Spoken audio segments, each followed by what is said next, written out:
Hello everyone, uh, all of you watching this video, have you ever wondered कि कैसे FMCG sector जो है वो एक बेल वेदर बन जाता है, यानी जब भी whenever the market fears recession और इन्फ्लेशनरी प्रेशर कि कॉस्ट ऑफ रॉ मटेरियल बढ़ रहा है, तो दो तीन सेक्टर डिफेंसिव माने जाते थे पहले से। एक आईटी, एक pharma.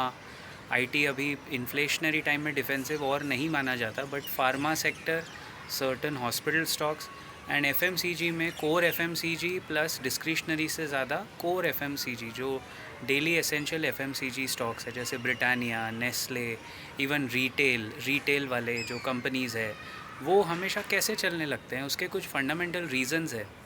FMCG companies have a lot of technique by which they can pass on the cost directly to the consumer.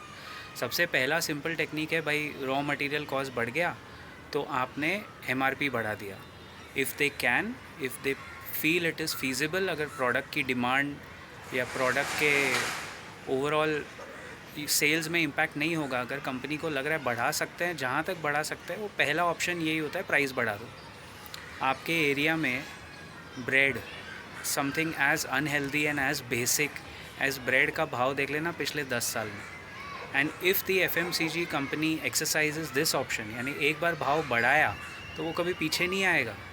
Inflation चला जाएगा, रॉ मटेरियल कॉस्ट नॉर्मल हो जाएगी, लेकिन उनका भाव बढ़ गया तो उनके मार्जिन इवेंचुअली, जो प्रॉफिट मार्जिन है वो तो बढ़ने ही वाला है ना, because that cost is not coming back at all.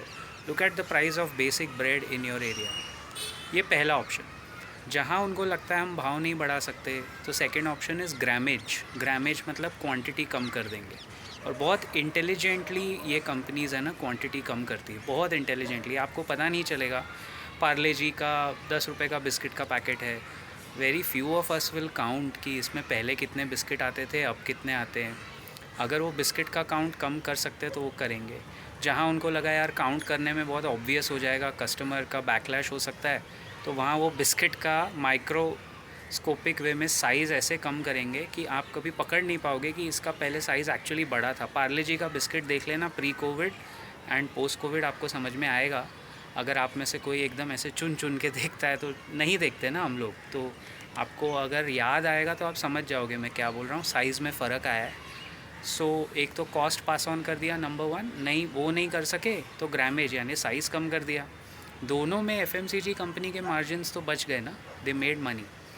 Third option, जैसे डीमार्ट जैसी कंपनीज़ है या रिटेल वाले कंपनीज़ है, they earn money through something known as shelf space.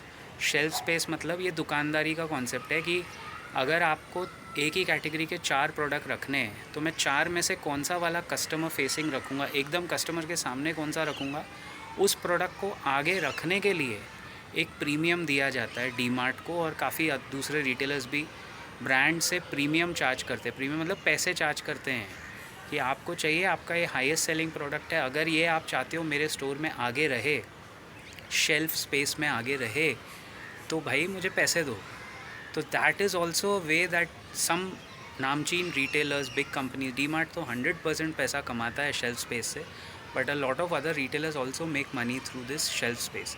तो ये थर्ड ऑप्शन हो गया। फोर्थ ऑप्शन है जो मैंने एक पुराने वीडियो में बताया था, जैसे नेस्ले देखो या कोई और FMCG का ROE कभी देख लेना, 100% के ऊपर दिखता है। कैसे 100% के ऊपर हो सकता है ROCE? बहुत सिंपल लॉजिक है इनके। जैसे नेस्ले के जो वेंडर्स हैं, उनको पहले ही पता है कि कंपनी हमें पे करेगी 6 मंथ डिफ़र्ड। बहुत सारे वेंडर्स, सप्लायर्स के साथ जब ये बड़े FMCG brands in particular agreement sign करते हैं ना, उसमें पहले ही लिख देते हैं कि आपको पेमेंट मिलेगी 6 महीने 7 महीने के बाद। And the vendors are happily doing it because they know कि नेस्ले का कॉम्पिटिटर कोई है नहीं बेबी मिल्क पाउडर में। इसीलिए तो स्टॉक का भाव 23,000 रुपया है ना भाई, देयर इज़ नो कॉम्पिटिशन। तो वो उस 6 महीने में नेस्ले ने जो पैसा कमाया रिटेलर से तो टाइम पे पैसा आ जाएगा। तो 6 मंथ्स वो पैसा कंपनी में है, they might roll it in various instruments, generate more returns on their payment that they receive, और उसी रिटर्न में से वो अपने वेंडर्स को पे करते हैं। तो बेसिकली ये तो फ्री कैश फ्लो कमाया, उसी में उसको रोल किया 6 महीने, उसमें से रिटर्न्स कमाया और अपने वेंडर्स को भी पे कर दिया। इसीलिए रिटर्न ऑन कैपिटल एम्प्लॉयड ना नेस्ले का या ब्रिटानिया का आपको एकदम एग्जॉर्बिडेंटली हाई दिखेगा, बिकॉज वो ROC ऊपर करने का एक ये इलीगल तो है नहीं, लेजिट तरीका है। But I thought I should tell you that how and why. इसी वजह से FMCG सेक्टर को एक बेल वेदर कहा जाता है कि जब भी बाज़ार में ट्रेंड ठीक ठाक नहीं होता, समझ नहीं आता, तो बहुत सारे रिटेल और FMCG स्टॉक्स आप देखो एकदम से 4-5% चलने लगेंगे। Now that is a sign that market में यूफोरिया बिल्ड हो गया है और शायद अब मार्केट यहाँ से करेक्ट हो सकता है। वो उसका पहला साइन होता है usually. Let me know your thoughts and comments. I will see you around in the next video very soon. Till then keep profiting.